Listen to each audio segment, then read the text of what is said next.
Well, Priti Patel is the first senior British minister to come to India after Brexit. She's a powerful conservative leader in the United Kingdom.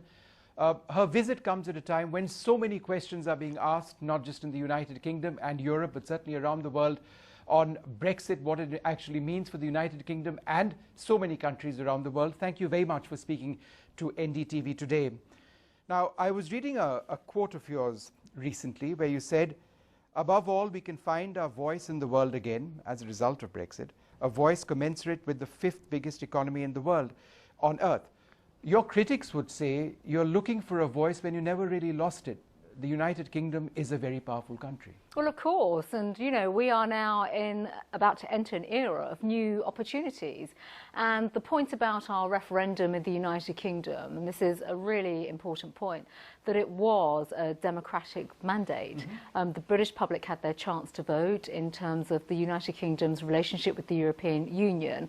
And let me just sort of emphasise this as well. It's the institutions of the European Union, not Europe. Right. And of course, they want to change in that relationship. So they want, fewer of the bureaucracies, the things that hold us back in terms of our ability to lean outwards in the world. And so we're now in this space where, of course, we can re-establish many of the relationships, enhance our voice, enhance our presence in a way in which, to a certain extent, had been only channeled through the institutions of the European Union. But Ms. Patel, your critics would say that that's rhetoric, and we've heard it for so many months now. What are the institutions within the European Union which are stopping you? Well, a classic example, of course, is, and this was part of our campaign, our ability to strike trade arrangements and trade deals. That's a very, very tangible example for markets, developing economies, growing economies, who want to trade directly and have their trade arrangements with the United Kingdom. We now have the ability to do that. And actually, it's not rhetoric at all. My Prime Minister has now created a brand new government department, a bespoke department, that will focus on the outward-looking place of Britain in the world, on trade and commerce, on business opportunities, in a way in which previously had to be negotiated around the table of the European Union. So we are optimistic. We've got a new era, obviously politically in terms of a new administration in the United Kingdom, but importantly as well, a new mandate. And of course, that mandate is one that comes from the people that vote for politicians like myself, our government, to get on and do the job. Scotland, you're talking about a mandate. You certainly didn't have a mandate for Brexit as far as Scotland is concerned. And there is talk now of another referendum in Scotland on their potential independence.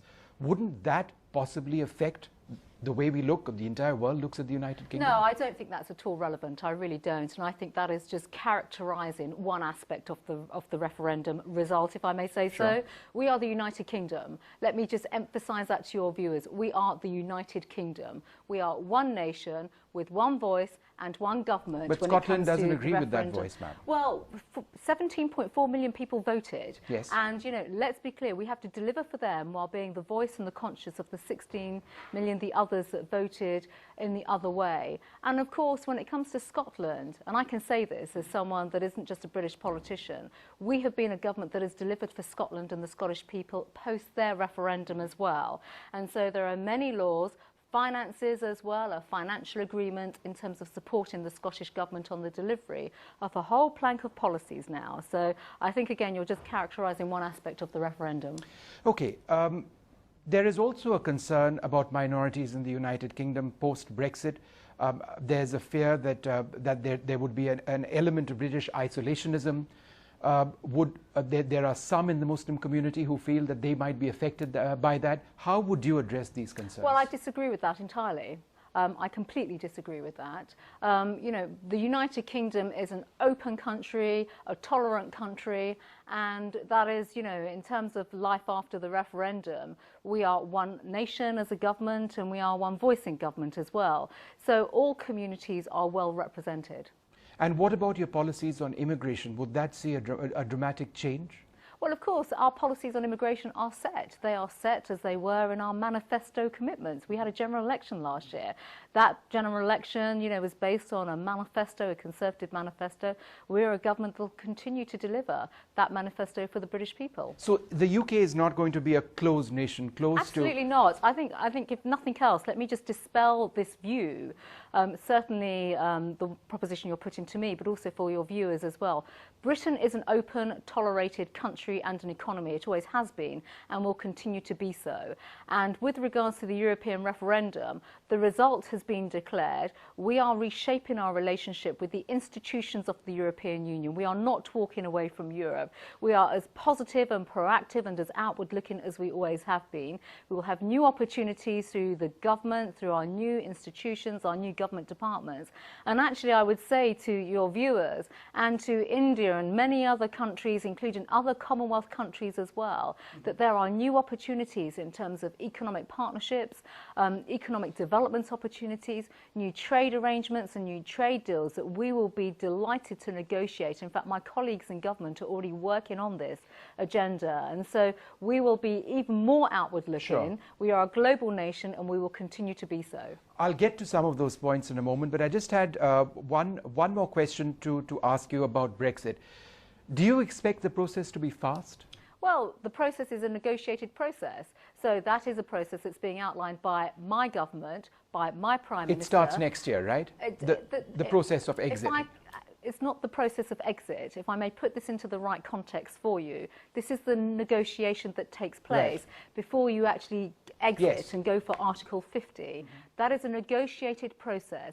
My Prime Minister could not be any clearer. She has said already she will negotiate the best deal for the United Kingdom and then we will go for Article 50. So that is a process and that is one that she is leading and we are working across government to deliver that for the British people.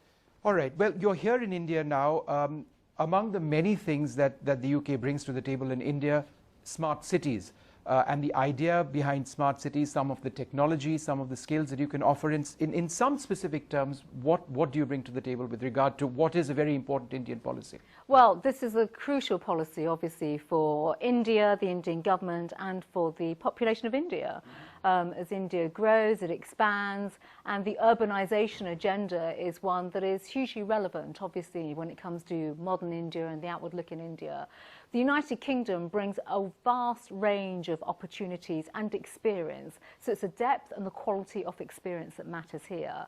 My department today has made a commitment, I've met with the Minister today, in terms of speaking about technical assistance, which covers a range of areas, basically, from the ability to look at infrastructure development, transport, energy, but also the people-to-people side as well, putting the mechanics in, the nuts and bolts, that technical ability and experience. So working at a national level, yes, with the national government, but also cascading that out to the states, because of course that's where the change is happening, that's where the real opportunities will be. And of course the British government, as well as British expertise, honed or championed from the centre in particular, is developing at a very rapid pace. These are big developments and discussions that I'm having during the course of my visit, but of course that builds upon the visit that took place last November with Prime Minister Modi coming to the United Kingdom. And I wanted to talk to you about that. Your equation with the Prime Minister, you've met him in the past, you've interacted with him.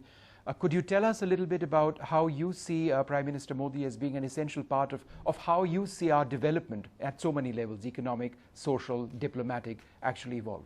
Well, of course, he's been visionary in the way in which he has projected India on the international stage. And in his 2 years into office, he has been highly ambitious, and rightly so, for India and India's development. And certainly through the dialogues that I have had with him over a number of times over the last few years, he's been very clear in terms of his hopes, his vision and his aspiration as well for India and the Indian people, but also building and developing, cementing the partnership ties with countries like the United Kingdom, where our ties are strong. You know, we have a 1.5 million Indian diaspora in the United Kingdom, and so we have much depth there. But of course, it's how we can have now that relationship, which is one of equal respect and partnership, but also expertise and ability to really support his vision for the future development of India. All right, well, Priti Patel, thank you so much for speaking to NDTV today. Priti Patel in India on what the United Kingdom says is a very important visit. It's about development, it's about enhancing relationships, but it's also a visit that comes at a time when so many questions have been asked about Brexit and the future of the United Kingdom, and certainly the equation between India and the UK.